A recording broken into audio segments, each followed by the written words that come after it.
સુરતના પુના વિસ્તારમાં ખાનગી શાળાઓમાં સીલ મારતા વિરોધ। સુરતના પુના ગામ વિસ્તારમાં ફાયર અને પાલિકાની કામગીરી ખાનગી શાળા મંડળ સંચાલન સમિતિ દ્વારા વિરોધ। ફાયરની એનઓસી હોવા છતાં બિલ્ડિંગ ગેરકાયદેસર બતાવી સીલ કરાઈ હોવાનો આક્ષેપ। છેલ્લા 20 જેટલા વર્ષોથી ઉભેલી શાળાઓ તાત્કાલિક સીલ કરાય।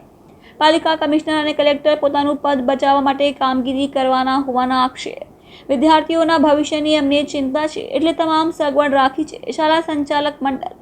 જ્યાં સુધી તમામ શાળાઓ સીલ નહીં ખુલે ત્યાં સુધી અન્ય શાળાઓ પણ બંધ રાખી વિરોધ કરશે। ભાઈ ચાવડા આજરોજ અહીંયા સુરતના પુણા ગામ ખાતે પુણા ગામની સ્કૂલોને સુરત મહાનગરપાલિકા દ્વારા કોઈપણ પ્રકારની લેખિત નોટિસ આપ્યા વગર કે લેખિત હુકમ વગર જે સીલ કરવામાં આવી છે સંપૂર્ણપણે ગેરકાયદેસર છે। અમારી તમામ શાળાઓ મહાનગરપાલિકાના કાયદાથી કાયદેસર છે, ફાયર સેફ્ટી એનઓસી ધરાવે છે તમામ શાળાઓ। તેમ છતાં આ જાડી ચામડીના અધિકારીઓ હાઈકોર્ટમાં સારું દેખાડવા માટે થઈ અને માત્ર પોતે કામગીરી કરતા હોય એ દેખાડવા માટે થઈ અને શાળાઓને જ્યારે સીલો કરવામાં આવી છે પુણા ગામની, ત્યારે આ પુણા ગામના શાળા સંચાલક મંડળે આજે નિર્ણય કર્યો છે કે જ્યાં સુધી તમામ શાળાઓના સીલ એક સાથે મહાનગરપાલિકા નહીં ખોલે ત્યાં સુધી અનિશ્ચિત મુદત માટે તમામ શાળાઓ બંધ રહેશે અને આવનારી 9 તારીખથી જે સત્ર ચાલુ થવાનું છે એ સત્રમાં બાળકોની ભણાવવાની જવાબદારી સંપૂર્ણ જવાબદારી સુરત મહાનગરપાલિકાના મ્યુનિસિપલ કમિશનર અને કલેક્ટરશ્રીની રહેશે। સીલ મારવા વિશે એમણે COR તમારી મંજૂર ના હોવાનું કારણ દર્શાવ્યું છે, પણ હાલ ગુજરાત સરકાર જ્યારે ઇમ્પેક્ટનો કાયદો લઈને આવી છે અને અમારી ઇમ્પેક્ટની અરજીઓ પેન્ડિંગ હોય, COR ગેરકાયદેસર ગણી શકાય નહીં। માત્ર અધિકારીઓ પોતાની કામગીરી દેખાડવા માટે થઈ અને આવા મૌખિક કોઈ પણ પ્રકારની લેખિત સૂચના વગર આવા નાટકો કરી રહી છે।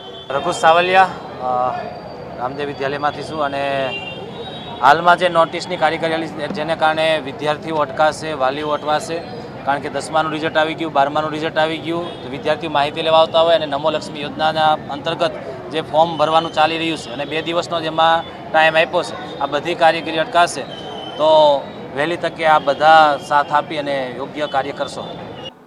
મારું નામ મનુભાઈ પરસોત્તમભાઈ ચાવડા છે। Swami Vivekananda education and welfare trust સંચાલિત નાલંદા વિદ્યાલયના પ્રેસિડેન્ટ તરીકેની જવાબદારી છે મારી। ગઈકાલે સુરત મહાનગરપાલિકાના અધિકારીઓ કોઈપણ જાતની નોટિસ વગર, કોઈપણ જાતની જાણ કર્યા વગર અમારી આ ચાલુ સ્કૂલ, પ્રવેશની કાર્યવાહી ચાલુ, એડમિશનની કાર્યવાહી ચાલુ, 200નો સ્ટાફ એ ચાલુ સ્કૂલમાં આજે સવારે સીલ મારવા આવ્યા અને સીલ મારી દીધું। સ્ટાફ અંદરનો સ્ટાફ અંદર અને બહારનો સ્ટાફ બહાર, કોઈ પણ જાતની જાણ કર્યા વગર આ સુરત ઝોનના અધિકારીઓ પોલીસ બંદોબસ્ત સાથે, પોલીસ સિક્યુરિટી સાથે આવીને બહાર લોક મારી દીધું। અંદરનો સ્ટાફ અંદર રહી ગયો, બહારનો સ્ટાફ બહાર। તમામ કાર્યવાહીને દાદાગીરીથી, માફિયાગીરીથી આ અધિકારીઓએ આ સંસ્થાને સીલ મારવાની કાર્યવાહી કરી છે। અમે એમને રિક્વેસ્ટ કરી કે ભાઈ તમારી પાસે સીલ મારવા માટેનો કોઈ પણ પ્રકારનો ઓર્ડર હોય, કોઈ પણ પ્રકારનો હુકમ હોય, કોઈ પણ પ્રકારની નોટિસ હોય અને નોટિસ વગર તમે શૈક્ષણિક સંસ્થાને, ચાલુ શૈક્ષણિક સંસ્થાને, 30 વર્ષથી ચાલતી સંસ્થાને તમે આજે કઈ રીતે તમે સીલ મારી શકો નોટિસ વગર? તો આવી જે કાર્યવાહી કરવામાં આવી છે તે તદ્દન ગેરકાયદેસર કાર્યવાહી છે અને એમને હાઈકોર્ટ અને સુપ્રીમ કોર્ટમાં ચેલેન્જ કરવામાં આવશે। તમામ અધિકારીઓ ઉપર ફોજદારી કાર્યવાહી કરવામાં આવશે અને આ મ્યુનિસિપલ કમિશનર અને કલેક્ટરશ્રીને પણ જાણ કરીને એમની પર પણ લીગલી કાયદેસરની કાર્યવાહી કરવામાં આવશે। આવી માફિયાગીરી, દાદાગીરી અધિકારીઓ અને સરકારી બાબુઓ કઈ રીતે કરી શકે? એક શૈક્ષણિક સંસ્થા છે, બાળકોને જ્યાં શિક્ષણ મળતું હોય, જ્યાં પ્રવેશની કાર્યવાહી ચાલતું હોય, તમામ પ્રકારની ચાલુ કાર્યવાહી આવીને સીલ મારી દે, અંદરનો સ્ટાફ અંદર, બહારનો સ્ટાફ બહાર, આવી આ ગેરકાયદેસર પ્રવૃત્તિ છે અને આ માફિયાગીરી છે। આવી માફિયાગીરી અધિકારીઓને ચલાવી લેવામાં આવશે નહીં, એના પર કાયદેસરની કાર્યવાહી કરવામાં આવશે। સખ્તમાં સખ્ત આવી કાર્યવાહીને વખોડવામાં આવે છે। જે પણ કોઈ પણ આવી સ્કૂલોને કે આવા ક્લાસોને જ્યારે આવી રીતે કાર્યવાહી કરવામાં આવી હોય એની અમે આજે કલેક્ટરશ્રીને અને કમિશનરશ્રીને આવેદનપત્ર આપવામાં આવશે। આ શાળા સંચાલક મંડળ સુરત શહેર અને સમગ્ર ગુજરાતનું શાળા સંચાલક મંડળ આ કાર્યવાહીને વખોડી કાઢે છે। એનું કારણ એવું એમણે બતાવ્યું કે તમારી BU પરમિશન નથી। BU પરમિશનની કાર્યવાહી અમારી પેન્ડિંગ ફાઇલ પડેલી છે અને પેન્ડિંગ ફાઇલ છે, એનું જજમેન્ટ અધિકારીએ લેવાનું નથી। એનું જજમેન્ટ તો આવ્યા પછી એને એ ગેરકાયદેસર કહી શકે। ગેરકાયદેસર કોઈ સંસ્થા નથી। તમામ પ્રકારની ફેસિલિટી છે, તમામ પ્રકારની સુવિધાઓ ઊભી કરવામાં આવેલી છે, કોઈ પણ ફોલ્ટ વગર, છતાં પણ એમને આ સીલ મારી દીધું છે।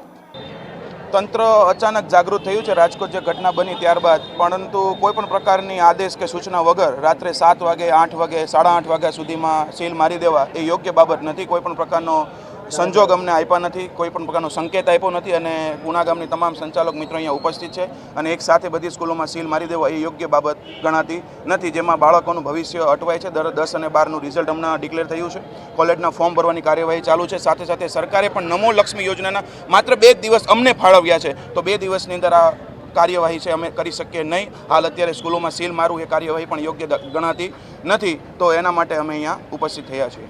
મારું નામ ડૉક્ટર જગદીશભાઈ ચાવડા છે.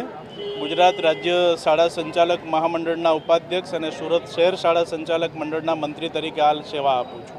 હવે ખાસ તો રાજકોટમાં જે દુર્ઘટના ઘટ્યા પછી એના આફ્ટર શોકમાં સુરત મ્યુનિસિપલ કોર્પોરેશન દ્વારા લગભગ તમામ જે મનોરંજનના જે કંઈ પ્રકલ્પો હોય કે મોલ હોય કે મેળાઓ હોય કે ગેમ ઝોન હોય કે જે કંઈ હોય ત્યાં કાર્યવાહી કરવામાં આવેલી છે.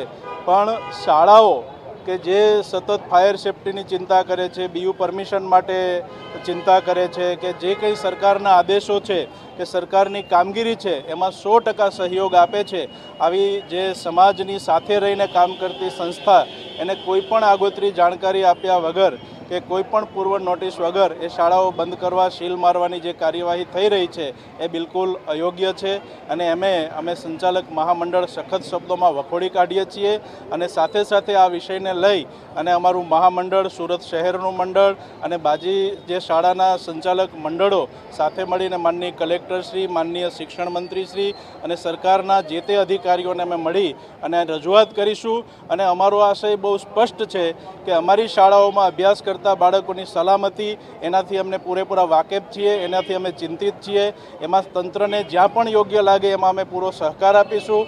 અમારો આશય ક્યાંય એવો નથી કે અમારી શાળાઓમાં જે કંઈ અપૂર્તતા છે એને છાવરી અને બાળકોની સલામતીને જોખમમાં મૂકીએ, કારણ કે બાળકો એ ભવિષ્ય છે અને ભવિષ્યની સાથે કોઈ છેડા કરવા એ અમારો આશય નથી. અમે તંત્રને પૂર્ણ સહયોગ આપવા માટે તૈયાર છે, પણ તંત્ર દ્વારા પણ જો આનો પ્રેક્ટિકલ રસ્તો કાઢવામાં આવશે તો શાળા સાથે મળી અને બાળકોના હિતમાં અમે નિર્ણય કરવા માટે તત્પર છીએ, એવી અમારી લાગણી અને માગણી છે.